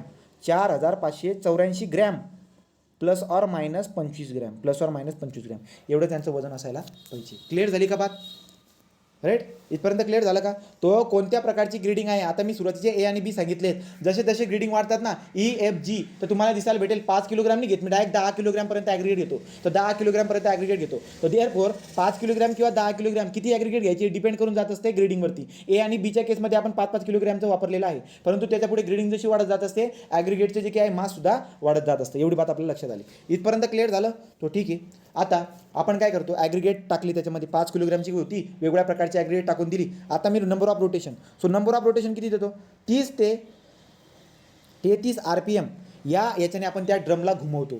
तर 30 ते 33 RPM या स्पेसिफिक नंबर ऑफ रिव्हॉल्यूशन आपण त्याला घुमवतो. आणि किती घुमवणार बरं का, मी किती रिव्हॉल्यूशन देणार, एका मिनिटामध्ये 33 चक्कर मारतोय तो, एका मिनिटामध्ये 33 चक्कर मारतोय. पण मी 33 चक्कर मारून थांबत नाही, मला चक्कर अजून जास्त मारावं लागतात. किती, सो जवळजवळ जे काही आहे 500 ते 1000. तर 500 ते 1000 एवढे मी रिव्हॉल्यूशन करणार. मग डिपेंड करून जातो की ग्रेडिंग कोणत्या प्रकारची. सो ग्रेडिंगवरती ॲग्रिगेटची ग्रेडिंग कोणत्या प्रकारची आहे त्याच्यावरून नंबर ऑफ रिव्हॉल्यूशन ठरतं आणि नंबर ऑफ गोळे पण ठरतात. राईट. नंबर ऑफ गोळे पण ठरतात आणि कोणत्या साईजचे ॲग्रिगेट द्यायचे हे पण ठरत असतं. त्यामुळे मी काय म्हणतो तुम्हाला की आपल्याला लक्षामध्ये काय आलं, एकतर एका मिनिटामध्ये किती चक्का फिरतो ते सांगितलं तुम्हाला मी, आणि टोटल रिव्हॉल्यूशन किती द्यायचे तर 500 ते 1000 डिपेंडिंग करून जात असतं ग्रेडिंग ऑफ स्पेसिमेनवरती. So depending on grading of specimen. ठीक आहे. तो झालं 500 ते 1000 रिव्हॉल्यूशन लक्षात ठेवायचं. राईट. आता पुढे, आता हे झालं प्रॅक्टिकल. आता प्रॅक्टिकल झाल्यानंतर रिव्हॉल्यूशन सगळं कंप्लीट झालं. आता मी काय करणार, थांबून घेणार. तो थांबल्यानंतर आपण काय करतो, त्याच्यामधले ॲग्रिगेट पूर्ण बाहेर काढा. तो ॲग्रिगेट आपण काय करणार, त्याच्यामधून बाहेर काढणार, उलटं करून टाकणार, त्याला ड्रमला गोल हे करून असा गोल घुमतो ना, उलटं करून टाका, प्लेटमध्ये येऊन जाईल. आता आपण काय करणार, जे काही चुरा झालेले जे काही ॲग्रिगेट बघा, चुरा झालेला. आता आतमध्ये चुरा कशामुळे झाला, 3 गोष्टीमुळे. 1 नंबर, 2 नंबर, 3 नंबर. पहिली बात काय, ॲब्रेशन. ॲब्रेशन म्हणजे काय, ॲब्रेशन म्हणजे काय रे, चला सांगा. ॲब्रेशन म्हणजे काय, कुलदीप भागेश्वरीने सांगितले तुम्हाला मी ॲब्रेशन याच्या अगोदर. ॲब्रेशन कोणाला म्हणतो आपण, ॲग्रिगेट आणि स्टीलचे बॉल. ॲग्रिगेट आणि स्टीलचे बॉल या दोघांचं जे घर्षण होईल त्याला मी ॲब्रेशन म्हणतो. ॲट्रिशन म्हणजे काय? ॲग्रिगेट आणि ॲग्रिगेट दोघे एकमेकांवरती घासले जातील त्याला म्हणतो आपण ॲट्रिशन. आणि इम्पॅक्टचं माहीत तुम्हाला, इम्पॅक्ट म्हणजे काय? वरती जाईल गोल गोल घुमत खड्या आणि खड्यावरून खाली पडतील, राईट की नाही, खाली याच्यावरती पडतील, त्यामुळे हे काय असणार आपलं इम्पॅक्ट. त्या तीन गोष्टींमुळे आतमध्ये घर्षण होऊन काय होते, चुरा होते. ठीक आहे, चुरा झालेलं सगळं बाहेर काढून टाकलं. आता आपण काय करतो 1.67 सो 1.7 mm ची जी शिवा आहे याच्यामधून खाली पास करणार. तो पास झालेली जेवढं काही असेल याचं वजन करून टाकतो, याला W2 म्हणतो. इनिशियल वजन होतं W1, हे W2, so W2 divide by W1 into 100 करून टाका. हे भेटून जाईल आपल्याला काय? हे भेटून जाईल आपल्याला ॲब्रेशन व्हॅल्यू. हे काय भेटून जाईल आपल्याला? ॲब्रेशन व्हॅल्यू. सो हे आपल्याला ॲब्रेशन व्हॅल्यू भेटून जाईल. बोला क्लिअर आहे का इथपर्यंत रे? So abrasion value. मग आता परमिसिबल लिमिटबद्दल डिस्कशन करा. सो परमिसिबल लिमिटबद्दल डिस्कस करूया. सेम आहे, सेम 30, 45 सेम. ACV 30पेक्षा जास्त असायला नको सरफेस कोर्ससाठी आणि 45पेक्षा जास्त असायला नको बेस कोर्ससाठी. AIV aggregate impact value AIV 30पेक्षा जास्त असायला नको सरफेस कोर्ससाठी, 45पेक्षा जास्त असायला नको बेस कोर्ससाठी. कंप्लीट झालं ते पण. आता आलो मी ॲब्रेशन व्हॅल्यूकडे. सो ॲब्रेशन व्हॅल्यू जी की आहे, एखादी ॲग्रिगेट ही चांगली आहे, गुड क्वालिटीची आहे, पेमेंट मटेरियलमध्ये कधी म्हणणार 30% जास्त जायला नको. तर त्यामुळे तुम्ही एक काम करा, वाक्य लिहून टाकूया. तो वाक्य लिहून टाकू. चला, बेस कोर्समध्ये किती आणि सरफेस कोर्समध्ये किती ते बोलून देऊ. So abrasion value should not abrasion value should not exceed 30%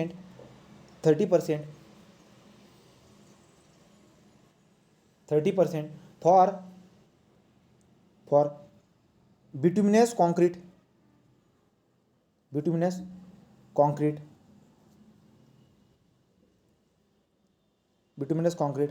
ठीक आहे. सो झालं का? बिटुमिनस कॉन्क्रीटच्या केसमध्ये 30%पेक्षा जास्त जायला नको. So bituminous concrete and high quality payment material. ठीक आहे, 30%ची बात लक्षामध्ये राहू द्या. ठीक आहे, पुढचं वाक्य लिहून टाकू. पुढचं वाक्य लिहून टाका. जसं तसं जर का पडलं तर फायदा तरी होऊन जाईल. For cement concrete pavement and dense bituminous मॅकडम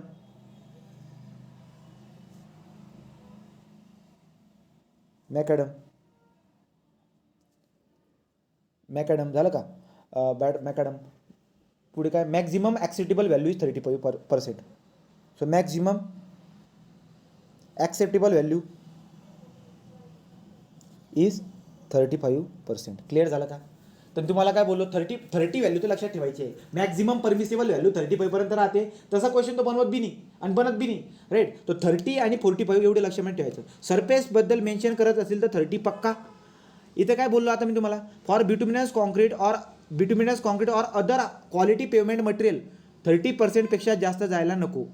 दुसरी बात बोललो मी, सिमेंट कॉन्क्रीट पेवमेंट किंवा डेन्स बिटुमिनस मॅकडमच्या केसमध्ये जाऊन 35% जास्त जायला नको, right. And for base course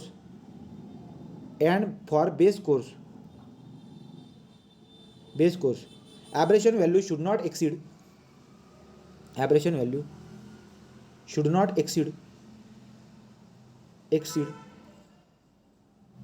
40% for base course. इथे बेस कोर्स लिहिला ना मी, हां. And for base course, right ना. तो ॲब्रेशन व्हॅल्यू जी की आहे ती 40%पेक्षा जास्त जायला नको. 40 किंवा 45 एवढी बात लक्षात राहू द्यायची. ठीक आहे, इथे मी 40 मेन्शन करून दिलेलं आहे. झाली बात. तर अशानुसार जी काय आहे आपली ही टेस्टसुद्धा कंप्लीट झालेली आहे. बोला, क्लिअर झाला का सांगा? 30-40 ठीक आहे, तेवढी बात लक्षात राहू द्यायची. क्वेश्चन याच्यावरती वाचा, तुम्हाला आयडिया येऊन जाईल, जनरल आयडिया भेटून जाईल. पुढचं काय बरं का? तर आता शेप टेस्ट आपली पूर्ण झालेली. शेप टेस्टमध्ये आपण अँग्युलरिटी नंबर झाला, इलॉंगेशन नंबर, फ्लेकिनेस इंडेक्स तो पण आपण कव्हर करून टाकलेला आहे. कंबाईन इंडेक्स पण बघून घेतला. आता बघायची आपल्याला साऊंडनेस टेस्ट. सो पुढचे काय बघायची?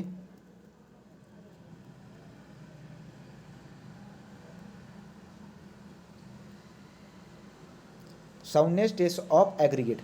आता साऊंडनेस सिमेंटमध्ये पण असतो आणि साऊंडनेस इकडे ॲग्रिगेट पण असतो. आता साऊंडनेस सिमेंटमधला जो असतो तो एक्सपान्शनबद्दल तुम्हाला माहिती देतो, राईट की नाही. जर का समजा तो soundness is what resistance against the expansion. जर एखादा सिमेंट जर का समजा साऊंड आहे याचा अर्थ तो एक्सपान्शनला रेजिस्टन्स देतो, तो एक्सपान्शन होऊ देत नाही, राईट. सो देअरफॉर ती साऊंडनेस केस सिमेंटमध्ये वेगळी झाली, राईट. नंतर तुम्ही सायन्समध्ये गेला तर साऊंडनेसचा मिनिंग वेगळा होऊन जात असतो. आता ॲग्रिगेटच्या केसमध्ये काय साऊंडनेसचा मिनिंग, एक मिनिट. ॲग्रिगेटच्या केसमध्ये साऊंडनेस काय लक्षात घ्या. त्या ॲग्रिगेटच्या केसमध्ये साऊंडनेस जे काय आहे ते काय सांगतं, रेजिस्टन्स अगेन्स्ट वेदरिंग. ही जी काही ॲग्रिगेट आहे ही ॲग्रिगेट वातावरणाला ॲटमॉस्फेरिक रिएजंट और वेदरिंग रिएजंटला किती हे करते, राईट की ना, किती सहन करते, तर त्याचा आपण काय करणार आहोत, त्याचा आपण अभ्यास करणार. सो साऊंडनेस टेस्टमध्ये काय दिसायला भेटेल बरं का, resistance of aggregate to weathering action. Resistance of aggregate to weathering action is nothing but our what. ही काय झाली बरं का आपली, ही साऊंडनेस. तो साऊंड ॲग्रिगेट तोच असणार जो साऊंड ॲग्रिगेट तोच असणार जो वेदरिंग ॲक्शन जे काय आहे त्याला रेजिस्टन्स प्रोव्हाइड करत असेल. क्लिअर झालं का. साऊंड ॲग्रिगेट तोच असणार जो वेदरिंग ॲक्शनला रेजिस्टन्स प्रोव्हाइड करत असणार. मग आपल्या केसमध्ये ॲग्रिगेट कसं असायला पाहिजे, साऊंड ॲग्रिगेट असायला पाहिजे, वेदरिंग ॲक्शनला रेजिस्टन्स प्रोव्हाइड करायला पाहिजे. ही वाली बात आपण केलेली आहे, ठीक आहे. मग आता मला काय करावं लागेल बरं का, त्यासाठी माझ्याकडे टेस्ट असते, त्याचं नाव असतं ॲक्सिलरेटेड वेदरिंग टेस्ट सायकल.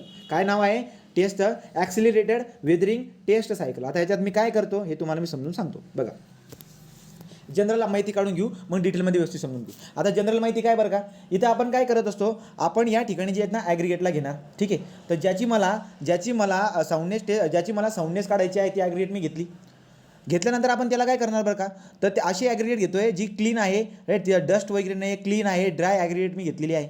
आता मी याला काय करतो, याला मी माझ्याकडे जे असतात काही केमिकल्स असतात, तो त्या केमिकलमध्ये त्यांना मी बुडवतो. आता कोणत्या केमिकलमध्ये बुडवतो, असे केमिकल आहेत जे जबरदस्त वेदरिंग ॲक्शन देतील. म्हणजे विचार करा, आपण एक्स्ट्रीम कंडिशन बघत आहोत. मग मी काय करतोय बरं का, ॲग्रिगेट अशा ठिकाणी ॲग्रिगेट टाकतोय की जिथू जे ना वेदरिंग ॲक्शन खूप जास्त दिसायला भेटते. मग मी असे केमिकल घेतले जे वेदरिंग ॲक्शन जास्त प्रोव्हाइड करतील, म्हणजे ॲग्रिगेटवरती वेदरिंग ॲक्शन खूप जास्त हे करतील, राईट. मग मी त्या केमिकलमध्ये बुडवणार.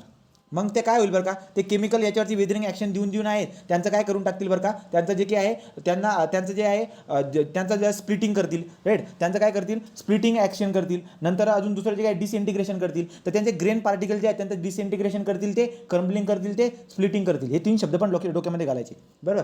तो आपण अशा केमिकलमध्ये बुडवलेला आहे जे वेदरिंग ॲक्शन प्रोव्हाइड करतील. वेदरिंग ॲक्शन प्रोव्हाइड झाल्यानंतर जे ॲग्रिगेट आहे त्या ॲग्रिगेटचं काय होऊ शकतं, एक तर त्यांचं डिसइंटिग्रेशन होऊ शकतं, क्रम्बलिंग होऊ शकते, स्प्लिटिंग होऊ शकते, तुकडे पडू शकतात, बरोबर की नाही. हां, मग किती तुकडे पडतील, काय पडतील त्याचं आपल्याला बघायचं आहे, बरोबर. मग मी काय केलं, त्या केमिकलमध्ये टाकलं. त्या केमिकलची नावं पण असतात. त्या केमिकलची जर नावं बघायला गेलात तर नाव असतं सोडियम सल्फेट आणि मॅग्नेशियम सल्फेट. याच्यावरती 100% तुम्हाला क्वेश्चन विचारणार तो साऊंडनेसची ॲग्रिगेटची, कारण की ही सिटीमध्ये पण आहे आणि हे जे आहे तुम्हाला इथं पण दिसायला भेटते. त्यामुळे दोघं ठिकाणी लक्षामध्ये ठेवायचं. तर आपण काय करतो बरं काय, तर आपण काय करतो, आपण सोडियम सल्फेटमध्ये किंवा मॅग्नेशियम सल्फेटमध्ये आपण ॲग्रिगेटला टाकणार 16 ते 18 तासासाठी, आतमध्ये बुचकून राहू देणार. तुम्हाला काय होईल बरं का, ते जे काही सोडियम सल्फेट किंवा मॅग्नेशियम सल्फेट आहे ते वेदरिंग ॲक्शन देतील. म्हणजे ते ॲग्रिगेटला काय करतील, ते ॲग्रिगेटची स्प्लिटिंग किंवा त्याला डिसइंटिग्रेट करायचा प्रयत्न करतील, ठीक आहे. मग 16 ते 18 घंटे झाल्यानंतर आपण त्याला काय करणार, त्याला बाहेर काढणार, त्या ॲग्रिगेटला त्याला ड्राय करणार, 105 ते 110 डिग्री सेल्सिअस ड्राय करणार. ड्राय केल्यानंतर त्याला बाहेर काढून घेऊ आणि मग बघू, त्याला ऑब्झर्वेशन करायचं काय बरं का, की यार अगोदर जी खडी होती ती अगोदरची खड्यांचे नंबर होते समथिंग 200 खड्या होत्या, आता मी मोजतोय आणि काहीतरी 205 आणि 210 खड्या होऊन गेल्या.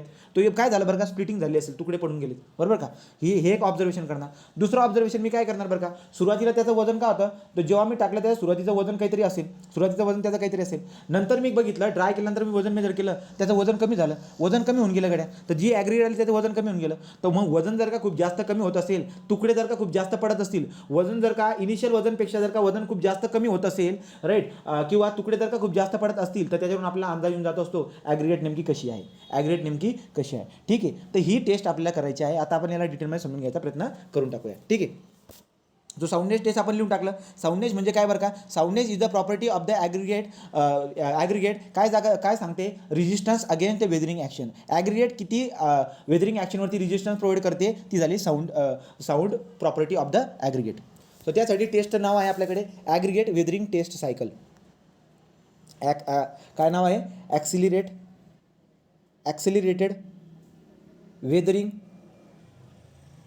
Taste cycle. So accelerated weathering test cycle आपण याला नाव देत असतो. ठीक आहे.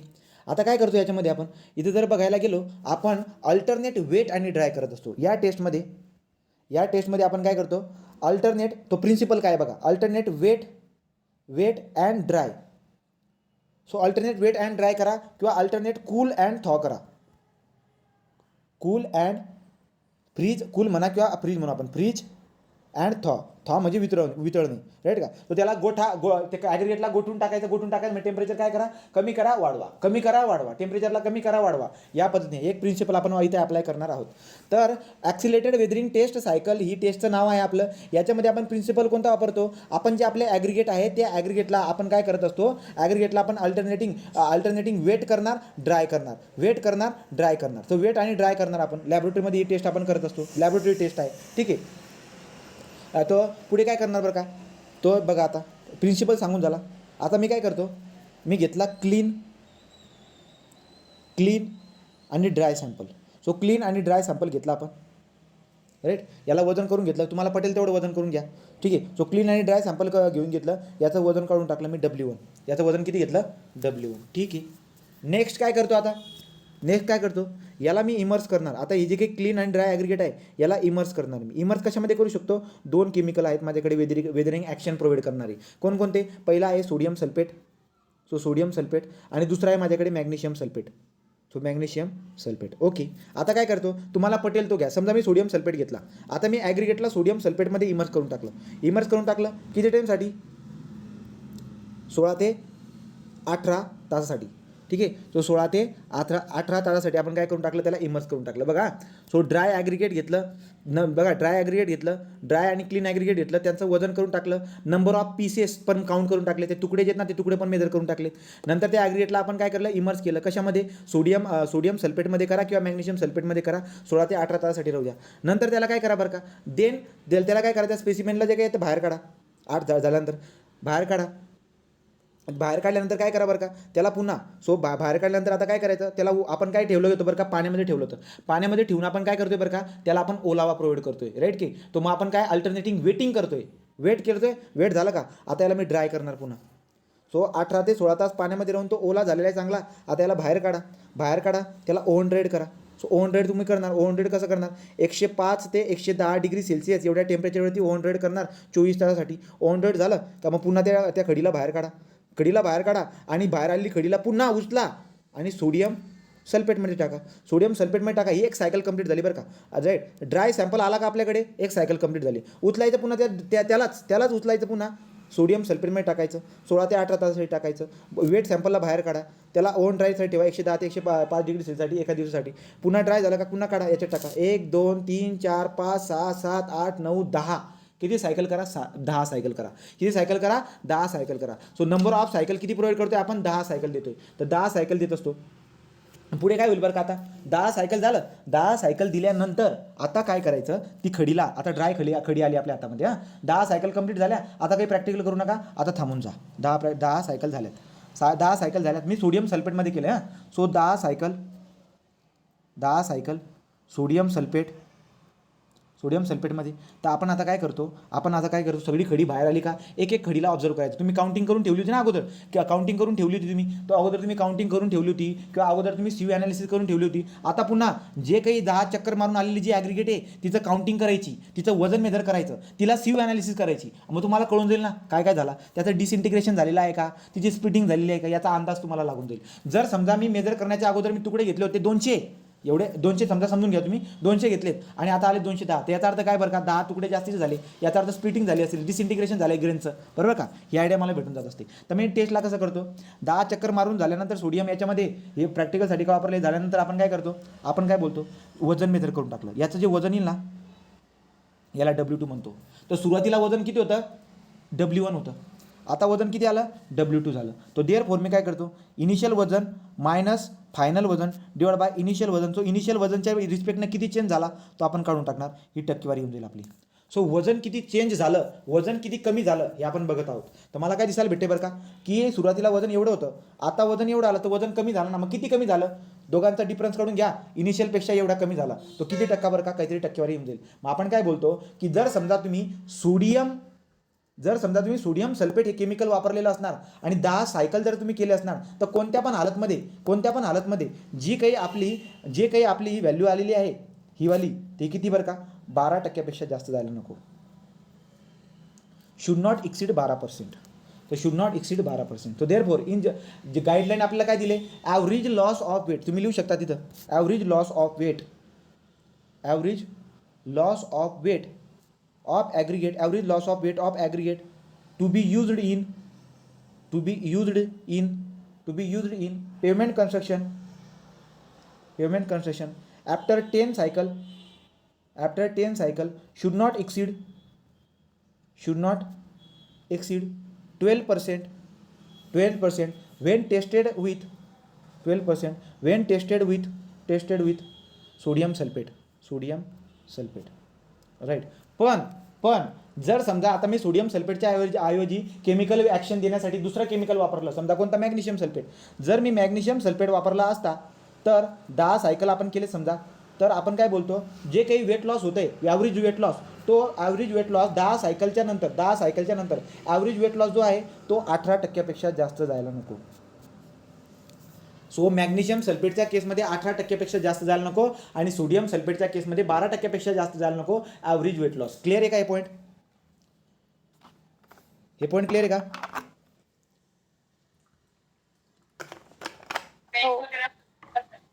राईट, हा पॉईंट क्लिअर झाला. आता आपण काय करणार, आता आपण पुढची टेस्ट घेतो. सो पुढची टेस्ट आहे आपल्याकडे स्ट्रिपिंग व्हॅल्यू टेस्ट. आता पुढची टेस्ट आहे आपल्याकडे stripping value test.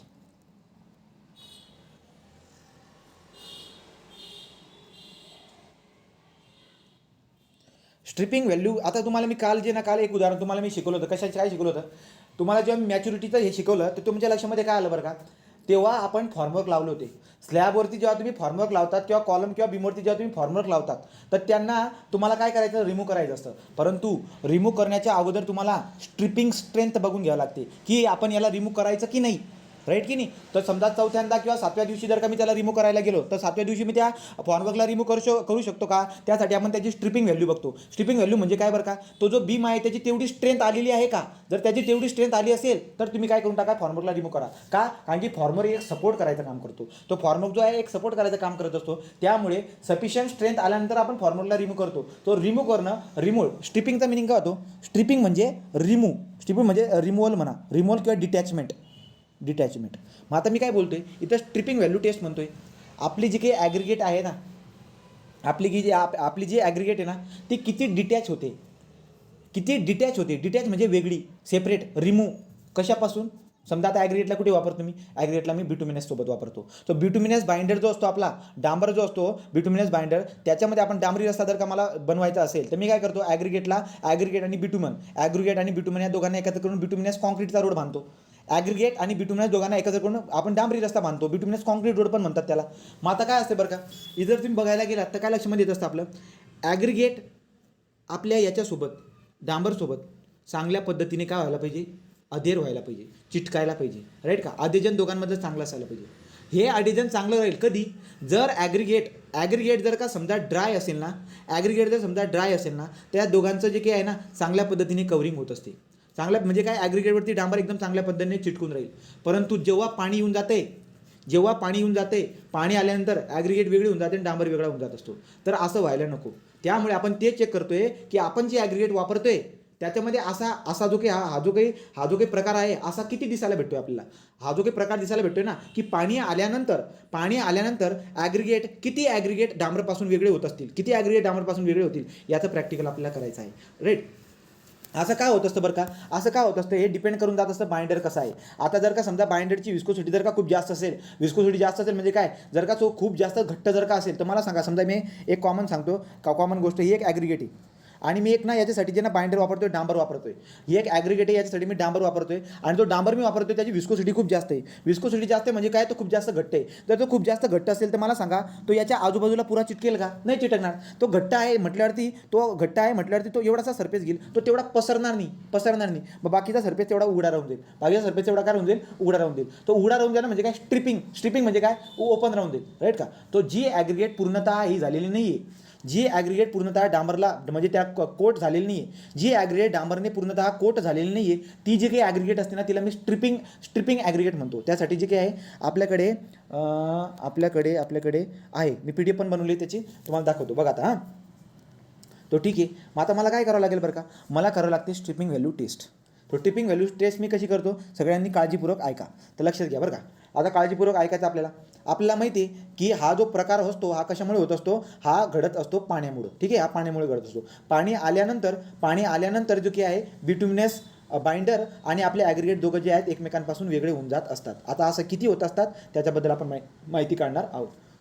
Stripping value test. Stripping value टेस्टमध्ये पहिले मी काय करतो, बरोबर 200 ग्रॅमची आपण काय करणार, ड्राय आणि क्लीन स्टोन ॲग्रिगेट घेऊन घेणार, जी 20 mm ISU मधून पास झालेली. तर 20 mm मधून पास होणारी आणि 12.5 mm वरती रिटेन होणारी, 20 mm मधून पास होणारी, 12.5 mm वर रिटेन होणारी अशी मी 200 ग्रॅमची खडी घेऊन घेतली. पुढे काय करायची, आणि ही खडी ड्राय आहे आणि क्लीन आहे. ओके, हां, पुढे पुसून घ्या वाटलं असतं एकदम चांगल्या पद्धतीने. पुढे काय करायचं, याला हीट करायची या खडीला. सो हीट करा या खडीला किती, 150 डिग्री सेल्सिअसवरती हीट करून टाका. ठीक आहे, करून टाकली हीट. तो याला हीट करून टाकली 150 डिग्री सेल्सिअसवरती. पुढे काय करायचं, तो 20 mm मधून पास होणारी, 12.5 mm वरती रिटेन होणारी 200 ग्रॅमची आपण ड्राय आणि क्लीन स्टोन ॲग्रिगेट घेऊन घेतलेली आहे आणि त्याला हीट करून टाकलं आपण 150 डिग्री सेल्सिअसपर्यंत आपण त्याला हीट करून टाकलं. आता काय करायचं, तुम्ही 200 ग्रॅमची ॲग्रिगेट घेतलेली, 200 ग्रॅमचे तुम्ही आता 200 ग्रॅमचे 5% किती होतात सांगा रे मला. 200 ग्रॅमचे 5% किती होतात, 10. तर 200 ग्रॅमचे 5% म्हटल्यावरती 10. आता 200 ग्रॅमची आपण खडी घेतलेली आहे, 10 ग्रॅमची आपण काय घ्यायचं आता, बिटुमेन घ्यायचं, डांबर. राईट ना. तर 10 ग्रॅमचा मी काय घेणार, 5% बाइंडर घेणार. तो 5% बिटुमिनस बाइंडर घेणार. तर 5%चं बिटुमिनस बाइंडर घेतलं आहे. जर 200 ग्रॅम मी जर का ड्राय सँड घेतली असेल तर 5% म्हटल्यावरती 10 ग्रॅम. तर 10 ग्रॅमचं बिटुमिनस बाइंडर घेतलं मी आता. So 5% bituminous binder, nothing but the 10 gram of bituminous binder. तर 10 ग्रॅमचं बिटुमिनस बाइंडर घेतलं. राईट. आता याला पण काय करतो, याला पण हीट करतो. तो बिटुमिनसला पण हीट करा 160 डिग्री सेल्सिअसपर्यंत. राईट. तर जी ॲग्रिगेट होती त्या ॲग्रिगेटला हीट केलं 150 डिग्री सेल्सिअसपर्यंत आणि इकडे साईडला बिटुमिनस जो होता त्याला घेतला आणि त्याला 160 डिग्री सेल्सिअसपर्यंत काय करून टाकलं बरं का, मी हीट करून टाकलं. ठीक आहे. आता दोघांना काय करा, ॲग्रिगेटला पण आणि बाइंडरला पण दोघांना थरोली मिक्स करून टाका. अशा पद्धतीने मिक्स करा. तुमच्याकडे मिक्सर वगैरे असेल त्याच्यामध्ये अशा पद्धतीने मिक्स करा की जेणेकरून ॲग्रिगेटवरती सगळं कम्प्लिटली कोट व्हायला पाहिजे. तो इतकं चांगल्या पद्धतीने मिक्सिंग करा की ॲग्रिगेट पूर्णतः झाकली गेली पाहिजे डांबराने. मिक्सरमध्ये करा, काय असेल त्याच्यामध्ये करून टाका. ठीक आहे. तो आता मिक्सर करून झालं. आता मिक्सिंग झाल्यानंतर मी काय केलं होतं, 160 डिग्री सेल्सिअसपर्यंत डांबरला आणि ॲग्रिगेटला 150 डिग्री दोघांना गरम करून टाकलं होतं. गरममुळे काय ते एक पद्धतशीर चिटकतील ते, म्हणून मी त्यांना गरम केलं होतं. आता मिक्स करून टाकलं मिक्सरमध्ये. मिक्सिंग झाली. आता पुढे काय करतो, मिक्सिंग झाली. तो आता मी डिटेलमध्ये सांगतो बरं का, जनरल वगैरे नाही, पूर्ण डिटेलमध्ये सांगतो, लिहत पण चला. आता पुढे काय करतो मी, पुढे मिक्सिंग झाल्यानंतर आपण काय करतो, मिक्सिंग झाली. आता मी याला ट्रान्सफर करणार. कुठे ट्रान्सफर करणार, 500 ml एक बिकर असतो माझ्याकडे. राईट. तो 500 ml एक चांगलं बिकर आहे आपल्याकडे, जे थर्मलला म्हणजे टेम्परेचरला काय करेल, रेजिस्टन्स चांगल्या पद्धतीने प्रोव्हाइड करेल. ठीक आहे. सो 500 ml बिकरमध्ये ते मिक्सर जे ना त्याला मी मिक्सिंग करून, दोघांचं मिक्सिंग करून जे काही असेल त्याला मी याच्यामध्ये टाकून देणार. ठीक आहे. टाकलं. तर 500 ml बिकरमध्ये टाकून दिलं आणि आपण त्याला आता रूम टेम्परेचरवरती थंड करायला ठेवणार 2 तासासाठी. सो 2 तासासाठी थंड करायला ठेवून द्या. ठीक आहे. तो 2 तासासाठी थंड करायला ठेवलं. आता काय करायचं, उचलायची ॲग्रिगेट आपली. राईट. किंवा याच्यामध्ये राहू द्या, 2 तासासाठी थंड करायचं ठेवलं. आता याच्यामध्ये काय करायचं, याच्यामध्ये डिस्टिल वॉटर ओतायचं. डिस्टिल वॉटर माहिती तुम्हाला. सो डिस्टिल वॉटर काय असतो याच्याबद्दल तुम्हाला मी सांगून दिले. डिस्टिल वॉटर डिस्टिल वॉटर याच्यामध्ये टाका, याच बिकरमध्ये टाका. क्लिअर होते का पॉईंट. मिक्सिंग झाल्यानंतर 500 ml च्या बिकरमध्ये आपण त्या ॲग्रिगेटला टाकलं. राईट. सो टाकल्यानंतर 2 तासासाठी रूम टेम्परेचरवरती ठेवलं. आता ती काही बिकर काही साधं बिकर नाही आहे की तुम्ही म्हणजे टाकल्या तुम्हाला वाटेल की गरम गरम फुटून जाईल. ते थर्मल रेजिस्टन्स आहे, त्यामुळे ॲपरेटसमध्ये लिहिताना मी तसं मेन्शन करायला पाहिजे. राईट. तो बघा, तर याच्यामध्ये टाकले का. आता मी काय करणार, 2 तासामध्ये रूम टेम्परेचरवरती ठेवल्यानंतर आता आपण या बिकरमध्ये डिस्टिल वॉटर ओतणार. ठीक आहे, डिस्टिल वॉटर ओतणार. तो या खाली जे काही आहेत याच्या पद्धतीने मिक्सर खाली पडलेला आहे, वरती आपण डिस्टिल वॉटर ओतून टाकले. हे आता डिस्टिल वॉटर याच्यात टाकून दिले. इथपर्यंत आलात. आता आपण काय करणार बरं का, तो डिस्टिल वॉटर ओतून टाकलं. आता आपण या बिकरला उचलणार. या बिकरला उचलणार, आपल्याकडे वॉटर बाथ असतो. वॉटर बाथ असतो. राईट. हे वॉटर बाथ आहे, हा वॉटर बाथ आहे. तर वॉटर बाथमध्ये तुम्ही काय करा, वॉटर बाथमध्ये पाणी एवढं ठेवा. हा वॉटर बाथ पण कसा आहे माहिती आहे का, हा वॉटर बाथ पण थर्मली, वॉटर बाथ पण कसा आहे माहिती आहे का, तो वॉटर बाथसुद्धा थर्मली, म्हणजे आपण त्याला टेम्परेचर मेंटेन करता आपल्याला माहिती आहे. वॉटर बाथचं टेम्परेचर आपल्याला मेंटेन करता येतं. कॉन्स्टंट टेम्परेचर जर ठेवायचं असेल तर करता येतं, बरोबर का. तर वॉटर बाथसुद्धा असा आहे जो टेम्परेचरला मेंटेन करून ठेवतो. ठीक आहे. मग आता मी बिकरला उचलून आणला आणि बिकरला उचलून आणून मी वॉटर बाथमध्ये ठेवतोय. वॉटर बाथमध्ये एवढं पाणी असायला पाहिजे की या बिकरचा फक्त बिकरची लेवल, हे बघा एवढा असा बिकर असायला पाहिजे. हा बिकर आहे ना, या बिकरमध्ये डिस्टिल वॉटर टाकलेलं आहे आणि मिक्सर पण आहे. सो हे मी या बिकरला उचलून या वॉटर बाथमध्ये ठेवतोय. पण हाईट बघा, हाईट किती ठेवतोय मी, हाईट किती ठेवतोय, वरून याला झाकून ठेवलंय, वरून या बिकरला झाकून ठेवलंय आणि अशा पद्धतीने ठेवतोय त्या वॉटर बाथमध्ये मी. त्या वॉटर बाथमध्ये मी अशा पद्धतीने ठेवतोय. याचे बरोबर बिकरची हाईट जी आहे ना, ही पाण्याची लेवल असायला पाहिजे वॉटर बाथची. क्लिअर होते का. Level of the water in the water bath is at least half of the height of beaker. ही किती असायला पाहिजे बरं का, तर वॉटर बाथमध्ये जी पाण्याची लेवल आहे ती बिकरच्या हाफ एवढी असायला पाहिजे. इथपर्यंत पाणी असायला पाहिजे वॉटर बाथमध्ये. क्लिअर झालं. ओके.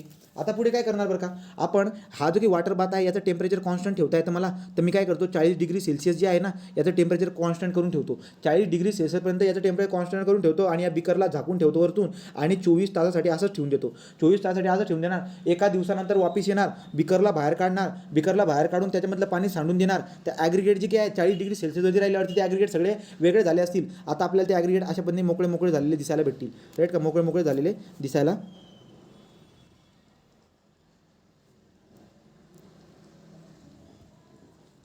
हे बघा, तो असं काढून टाकला आता बाहेर. राईट. असं काढून टाकलं त्यांना बाहेर. आता बाहेर असं काढून टाकलं. आता मी एक एक ॲग्रिगेटचं व्हिज्युअल इन्स्पेक्शन करतो. काय करतो मी, व्हिज्युअल इन्स्पेक्शन. एक ॲग्रिगेटला उचलणार, हिला उचलली, याला बघणार की याला पूर्णतः डांबर चिटकलेला आहे का.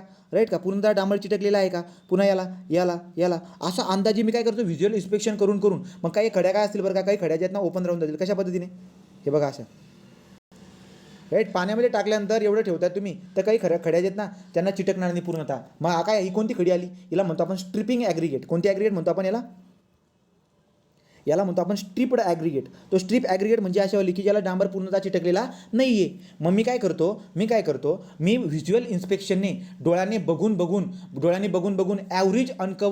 ॲव्हरेज अनकवर किंवा स्ट्रिप्ड एरिया ऑब्झर्व करून घेतो. तर मी आता काय करणार, व्हिज्युअल इन्स्पेक्शन मी स्ट्रिपिंग व्हॅल्यू कशी काढतो बघा. स्ट्रिपिंग व्हॅल्यूचा फॉर्म्युला, तो stripping value is equal to stripped area किंवा uncover area. So uncover area.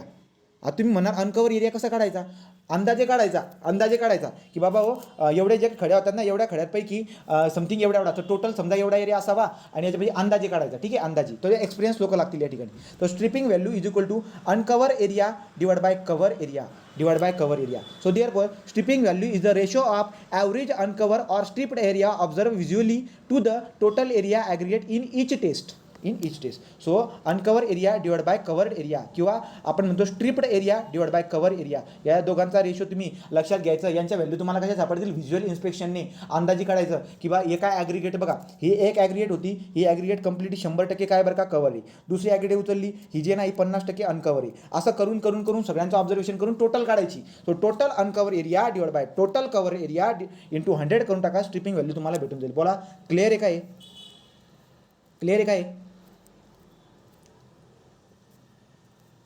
Right का. आता तुम्हाला दिसायला भेटले की बघून सांगतोय तर कोण काय बोलेल तर कोण काहीतरी बोलेल. So therefore visual assessment of the stripping value is more subjective and may lead to poor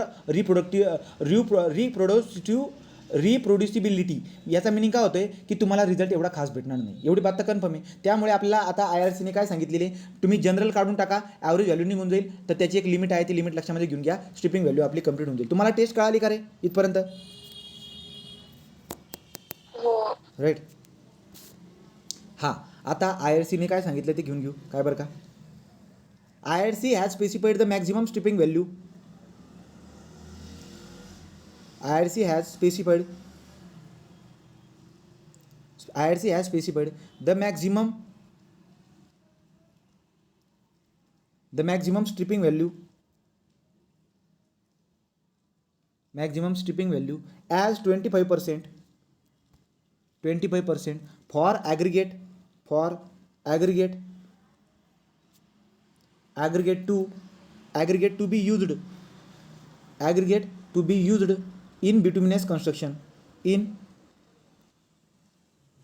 for aggregate to be used in bituminous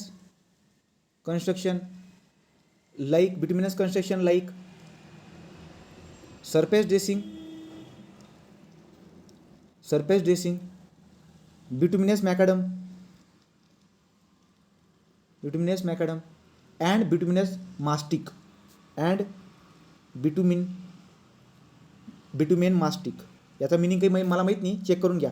नंतर आपण बघणार आहोत त्या बिटुमेनमध्ये. तो बिटुमेन जेव्हा सुरू होईल, उद्या सुरू होईल आपलं बिटुमेन, त्याच्यामध्ये डिस्कशन होईलच. So bitumen mastic, right. तर वाली झाली. त्याचं काय बोललं बरं का मी, IRC has specified the maximum stripping value as 25% for aggregate to be use in a bituminous construction like surface dressing, bituminous macadam. तो आता तुमच्या लक्षामध्ये काय येते बरं का, 25%. याचा अर्थ काय होतोय, 25%. तो कव्हर एरिया आणि अनकव्हर एरिया, म्हणजे जे काही आपले ॲग्रिगेट राहतात 25% एवढे ॲग्रिगेट जे आहेत काय राहून जातात, आपले अनकव्हर राहून जातात. ते या केसमध्ये. अजून याच्या पुढे एक व्हॅल्यू काय लिहिली, maximum stripping value suggested by IRC is 10% for aggregate use in open graded premix carpet. ते पण लिहून टाकू एक वाक्य.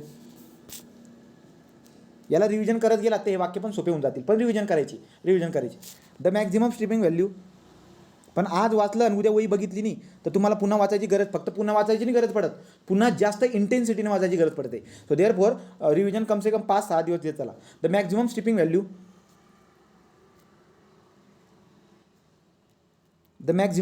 Value suggested by IRC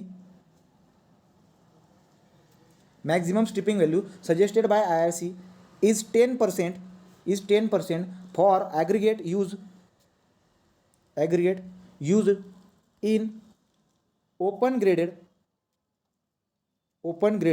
in open graded premix carpet.